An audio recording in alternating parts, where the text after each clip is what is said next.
What's going on, y'all? In the ongoing saga with the house, today the plumbers came out and they were able to replace the pipes underneath the house in the crawl space. However, as everything else in life, it never goes as planned, or at least for me, it never goes as planned, and other problems were found along the way. They ended up having to cap off a few of the pipes because there's extensive water damage inside the house, with most of the water issue being in the bathroom, which is crazy as hell because we basically have to knock out all of the walls in the bathroom in order to get to those pipes. Now, the only good thing about this is that I had already discussed renovating the bathroom to make it more handicap accessible for my mom, and I was just gonna have a big walk-in shower, and inside of the shower it would be like benches where you could sit and stuff, but basically it's like a car wash shower. That's what I wanted to do. Now it basically has to happen because I have to knock out all the walls anyways. It's a never-ending saga. So I don't know, either this week or next week I'm gonna start going over there with the sledgehammer and just hacking away. I renovated a bathroom back in two bathrooms in 2017. And it took me basically 3 weeks to renovate the main bathroom, and then it took me about a couple of days to a week to renovate the half bathroom.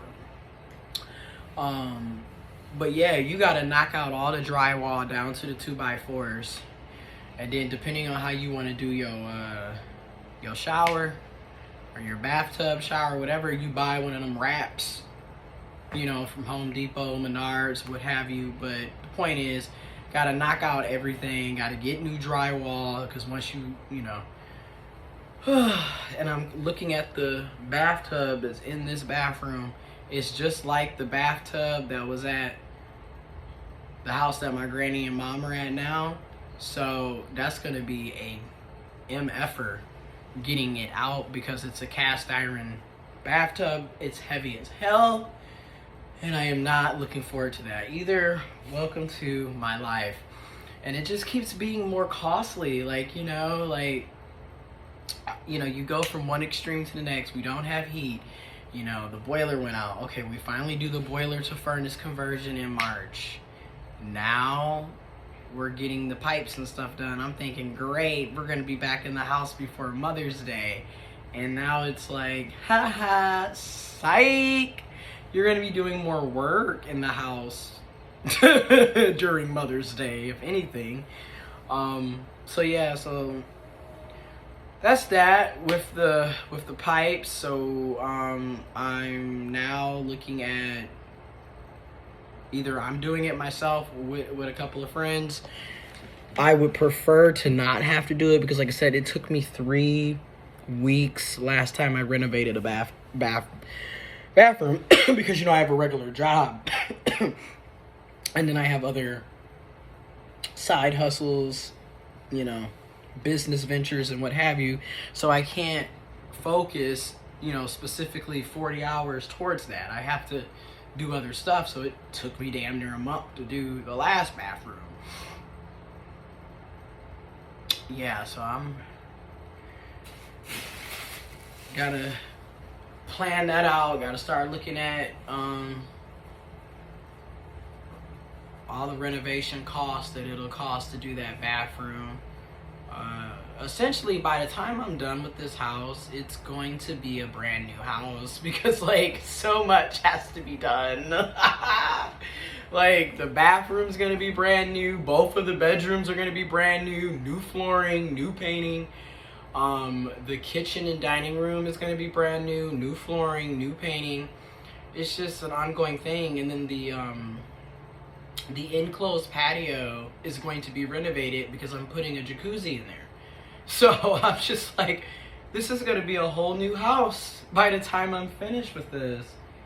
And yeah, So, because of the ongoing stuff inside the house, I'm definitely going to focus, like, what I can do now is focus more on doing the landscaping and going ahead and getting the fence completely connected in the backyard.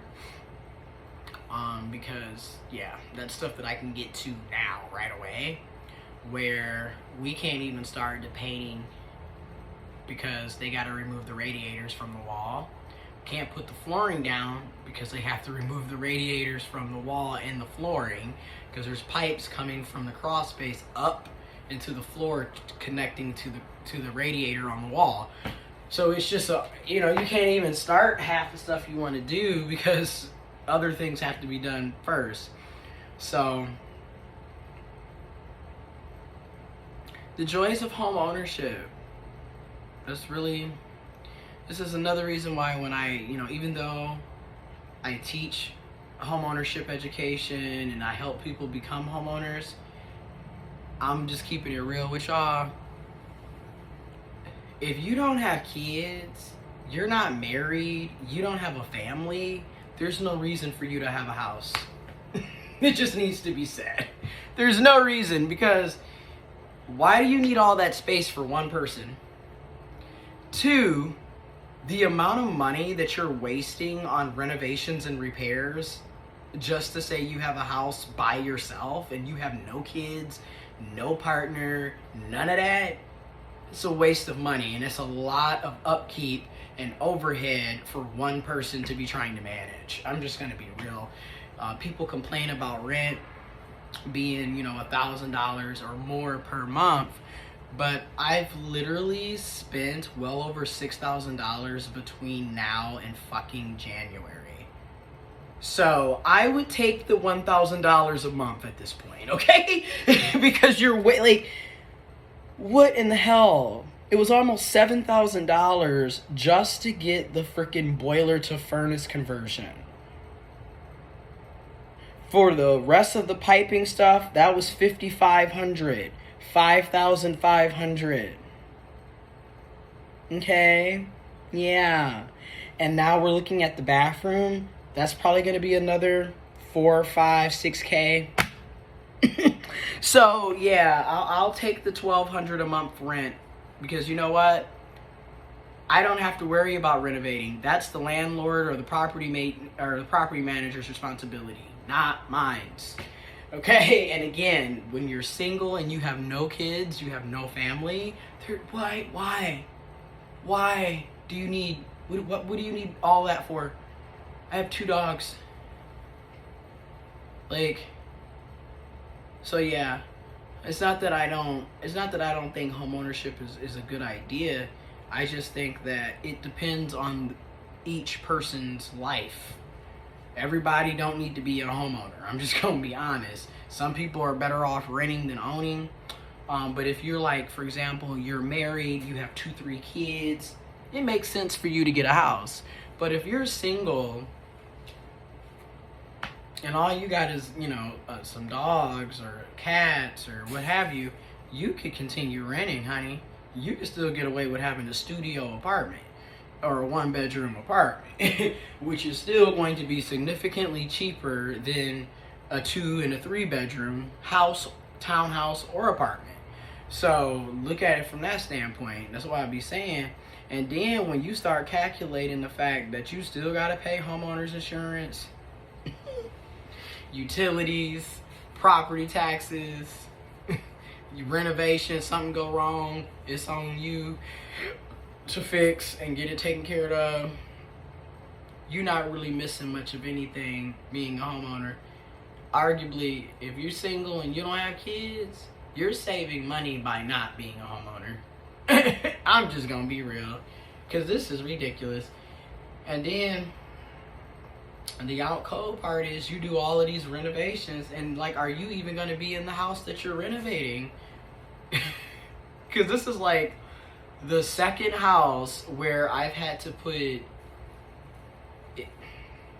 significant amount of money, time, and labor. And then I'm subject not to even be living in this house. I'm subject to be somewhere else. So, because this has happened to me before. And then you don't even get to enjoy the home that you wasted all this money and time on. So it just ends up being crazy. But anyways, just giving you all an update on what's going on over here.